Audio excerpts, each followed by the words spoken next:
Who is Nick Khan? Who is this guy picking off Mr. McMahon's henchmen like Thanos with Infinity Stones? The man who appeared out of nowhere like a boardroom RKO and is now the heir apparent to the whole WW shebang.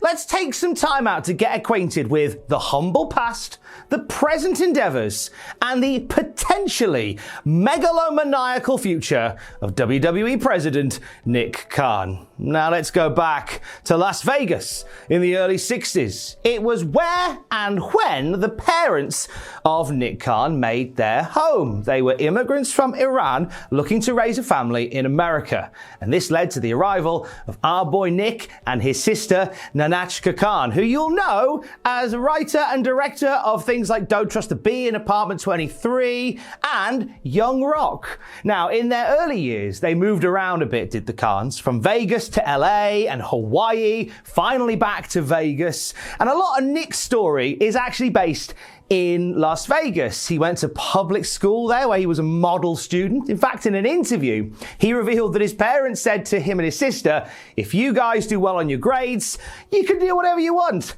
And both he and his sister just wanted to watch TV. Nick ended up watching about 7 hours of telly a week. So it was clear that he did all right at school, and it was clear that he and his sister would end up probably working in the telly world. What did Nick watch? Well, a lot of wrestling, as it happens. His family was a wrestling house, and Iron Sheik was a popular name there because of their Iranian roots. Khan says he remembers watching WrestleMania 1 on closed circuit and going around to his friend's house for other shows after that. The first wrestling event that Nick attended live was WrestleMania 9 at Caesars parking lot. He was attending the University of Nevada at the time and managed, through them, to get a gig as an usher at WrestleMania 9. Sadly, in the process of putting this video together, I have been unable to find a single picture of Nick Khan in a toga, although I do live in hope that there's a Polaroid somewhere with such an image lying dormant. It was at UNLV that another strong future connection was made for Nick Khan, as he's revealed that that was where he met his now wife back in 1995. That's lovely.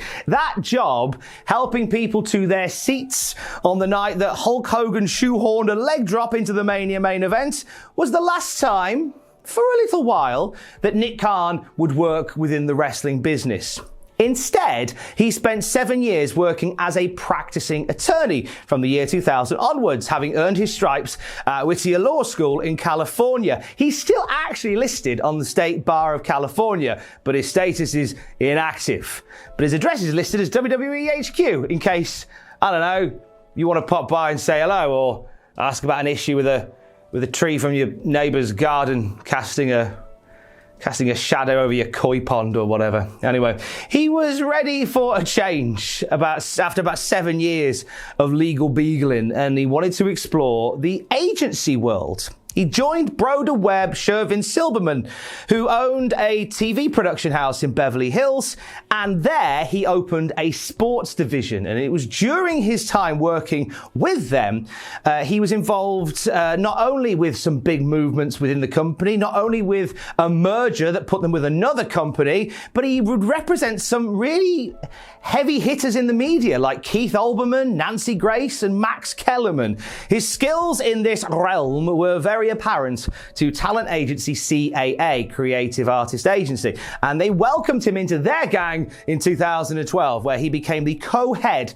of the TV department. Now, whilst there, he continued to help top-tier broadcasters and athletes strike big money contracts. It was after the draft in 2018 that Forbes magazine wrote an article about CAA had secured $5 billion for NFL athletes. So there was a bit of a Midas touch when it came to Nick Khan and his mates in this particular field. But very much like when he came to the end of his time working in law, Nick wanted a new challenge. And he moved from managing individual talents to the Department for Licensing. Now this is where some big money deals really get brokered, as CAA would help get sporting bodies the best money possible from media partners. One of Nick Khan's early success stories working in licensing was in 2018 with The Match, which was the golf event that saw Tiger Woods and Phil Mickelson competing for $9 million. Now, you read about this and it sounds like a messy affair because it was set to be a pay-per-view, but it was besieged with technical problems, so it was moved to free streaming, which actually Turner Broadcasting were delighted by, saying by attracting nearly 1 million viewers, it surpassed expectations. So it came out all right on the other side of that one. But the big catch for Nick Khan was soon after that with WWE. Now, they employed CAA to secure new TV contracts, and Khan, working directly with Vince McMahon's E-Machine, was pivotal in WWE striking those incredibly lucrative TV deals with Fox and NBC back in 2019. These were deals that are almost 4 times bigger than their previous ones. This sounds like a lot of money, financial jargon and nonsense, but we've spoke a few times now how because of the TV rights WWE have accrued, WWE now will forever make money despite itself. You could put an episode of Raw featuring Randy Orton picking his nose for 3 hours and they'll still make bank. That is because of our guy Nick. Now, as well as being massively respected in his field, Variety magazine, for example, calling him a sports talent powerhouse, Nick was very popular around the boardroom table in WWE. Vince McMahon was very fond of him, as was Paul Levesque, aka Triple H. In fact, Hunter invited Khan to his 50th birthday party, and it was there when Nick Khan started thinking that maybe he could see himself working within WWE rather than outside of it. A little while later, Vince McMahon would sound Nick out on bringing his skills directly into HQ. Now, Vince was keen to have a non-traditional executive in the role of president, somebody not tainted by the old school methods and ideologies of sports entertainment, a fresh outlook on a growing company like wrestling. Nick Khan took a call from Vince McMahon as he was lighting the barbecue by the pool in his home in Hawaii. Thought he lived in LA. He did. He and his family left though when COVID hit, choosing to work remotely while soaking up the sun on the Pacific Ocean. A call from Vinnie Mac put him on a plane to New York the next day, where WWE and Nick Khan struck a deal to join the team. Now, it would be more than just an agent though, as I mentioned just then. He was offered the chance to replace both George Barrios and Michelle Wilson as WWE President and Chief Revenue Officer. Now, Nick Khan was 60 years old at this point, a little trepidatious about changing careers at this point in his life for a role that was so big. That was a big thing, but however, he got the blessing from CAA to move his life once again and move his office to East Main Street in Stamford, and that took place in August of 2020. What a weird time to take on a role like this. We're deep in the nightmare that was the global pandemic, and WWE were running skeleton crews in their webcam wonderland known as the Thunderdome. Khan said that he actually got to see the best in people during this time, who was the people that were going above and beyond during the worst of times. And as things started to get back to normal, Khan had established himself as a key component in WWE's new normal, becoming a McMahon whisperer of sorts. You see, Vince wanted Nick in their company to push it on, and their relationship was getting closer and closer as the months wore on. Shane McMahon, Paul Levesque, and now even Stephanie McMahon have seen Khan rise and rise in the boardroom to a position that outranks multiple McMahons. You can kind of see why Vince McMahon is in awe of Nick Khan right now, can't you? In next to no time, once he became the president, he helped secure new WWE deals with Netflix, Spotify, and NBC Universal, the latter resulting in the WWE Network's migration to Peacock, which was something Vince McMahon was over the moon about. Not a fan of the whole network thing by the end was Vince. He also has plans at this point to grow WWE's live event division, and we've seen that come to fruition already by running less small town house shows and more city engulfing engulfing major market stadium events. Nick opened up on his current WWE role in an interview with Ariel Helwani, and it was quite a humanizing insight into the man who had broke into the McMahon inner circle with an alarming ease. Now, the interview itself, we see Ariel's curveballs hit back with politician-like poise from Nick Khan. But in amongst that, we did get an insight into some of his mentality as Prez. He said, when something's a disaster, I want all the credit. When something's a success, I want none of the credit. Seemingly keen to let the people around him shine and take the heat when the going gets tough. Is that humility talking, or is that political humility talking, if you know what I mean?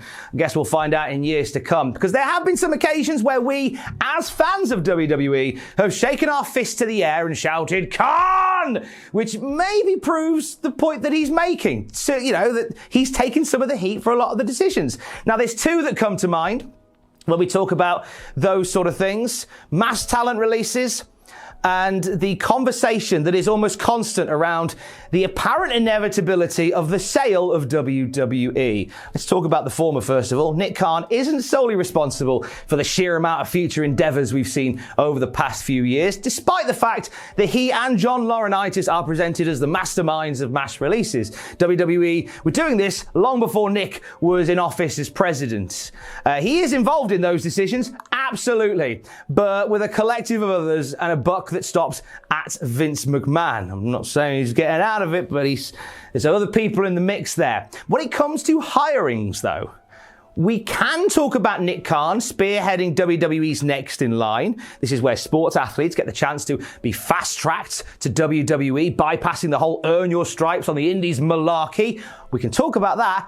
Or we can talk about arguably the most important of handshakes, those that go on behind the scenes. We saw big layoffs from WWE HQ as well as WWE in-ring over the last couple of years. Major departments in head office being closed and merged in the process. Replacing key staff members are people who Khan has either worked with or is familiar with during his days at CAA, as well as several others who he's had dealings with. Now, WWE staffers, with names not going on record, have told wrestling news sources that Nick Khan is very much populating WWE corporate with Nick Khan guys, eroding away the old guard and bringing in more non-traditional WWE staff. This is in an attempt to make bigger connections. Now, as wrestling fans, of course, this gets our dander up.